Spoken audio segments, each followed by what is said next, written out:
کے ایک لیجنڈری ادیب دانشور. میں تو بہت کمتر اپنے آپ کو محسوس کر رہا ہوں, بڑی کم مائگی کا احساس ہو رہا ہے کہ میں اتنے بڑے آدمی کا تعارف کیسے کرواؤں. آپ سب واقف ہیں, بلکہ 2 جنریشن واقف ہیں.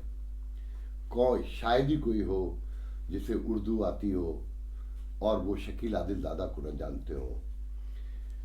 میں تو سمجھتا ہوں کہ ساؤتھ ایشیا میں فکشن کے سب سے بڑے رائٹر شاید ہی کوئی ہو میری جنریشن کا آدمی جس نے بازیگر نہ پڑھی ہو, جسے صبرن یاد نہ ہو.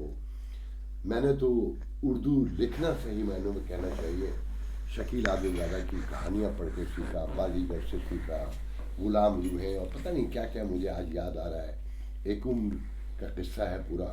تو میرا اعزاز ہے کہ آج شکیل عادل زادہ میرے ساتھ ہیں اور یہ فخر مجھے حاصل ہو رہا ہے. میں نے ان سے کچھ سوالات ذہن میں سوچے ہیں کہ میں زندگی کے بارے میں, اس خطے کے سیاسی, سماجی, روایات, مذہب, بہت کچھ ہے کہ میں شکیل بھائی سے جانوں کہ وہ زندگی کو, ان معاملات کو کیسے دیکھتے ہیں. تو آئیے شکیل عادل زادہ سے گفتگو کرتے ہیں. السلام علیکم شکیل بھائی. جناب. شکیل صاحب, میرا پہلا سوال تو یہ ہے کہ پہلے یہ بتائیں کہ صبرن کا آئیڈیا کیسے آیا تھا, وہ کیا اضطراب تھا جس نے اتنا بڑا کام کروایا. ہوا یہ کہ میں عالمی ڈائجسٹ میں کام کرتا تھا. عالمی ڈائجسٹ نکالتے تھے جان ایلیا, جی, رئیس امروی, اور ان کے بھائی تھے سید محمد عباس, جی, جی, جن کو بھائی بچن کہتے تھے. تو پہلے وہ انشا تھا اور فروری 58 میں نکلنا شروع ہوا تھا. اس کے بعد جب وہ 1250 سے 1000 کوششوں کے بعد اس کی اشاعت نہیں بڑھی تو پھر ہم نے اسے ڈائجسٹ کر دیا, چونکہ اس زمانے میں اردو ڈائجسٹ بہت آگے بڑھ رہا تھا. جی, وہ پولیٹیکل تھا. جی ہاں, شکار کی کہانیاں بھی آتی تھی. تو اس سے یہ ہوا کہ اشاعت ہو گئی 4000, اور جس وقت میں نے وہاں سے چھوڑا تو اشاعت ہو گئی تھی اس کی 20,000, جو اچھا خاصی اشاعت ہوتی ہے. ہوا یہ کہ یہ تھا کہ یہ 3 آدمیوں کا پرچہ ہے, جان ایلیا, سید محمد عباس اور شکیل عادل زادہ. جی, اور یہ تینوں بھائی ہیں. گویا پورا گھر میں انہی کے ساتھ رہتا تھا. تو وہ, لیکن یہ جیسے جیسے پرچہ پڑھتا گیا یہ تاثر کم ہوتا گیا. محسوس یہ ہوا کہ ہم کوئی ملازم کی حیثیت سے یہاں کام کر رہے ہیں. اچھا, سارے کام میں کرتا تھا ٹیکنیکل, مثلاً پرنٹنگ, اس کی پیسٹنگ تک, ایڈیٹنگ, پروف ریڈنگ. جان صاحب کا دل چاٹ ہو گیا تھا, چونکہ لوگوں نے یہ سمجھ لیا تھا کہ ڈائجسٹ دوسرے تیسرے درجے کا ادب ہے. اور جان صاحب کو یہ خیال تھا کہ انہوں نے اپنا وہ ہٹا دیا تھا, نام بھی میرا نام ڈال دیا تھا. پہلے آتا تھا مرتب شکیل عادل زادہ, پھر مدیر آنے لگا. لیکن یہ بات ہوئی تو میں نے سوچا کہ اپنا کوئی پرچہ نکالنا چاہیے, مگر کوئی پیسہ نہیں تھا. بہرحال ڈکلیریشن فائل کیا. اس زمانے میں ڈکلیریشن ملنا کاردارت تھا, امپورٹ لائسنس ملنے کے مترادف, ایوب خان کا زمانہ. لیکن صاحب ہم نے بھی پوری کوشش کی, جہاں جہاں جانا ہوا گئے.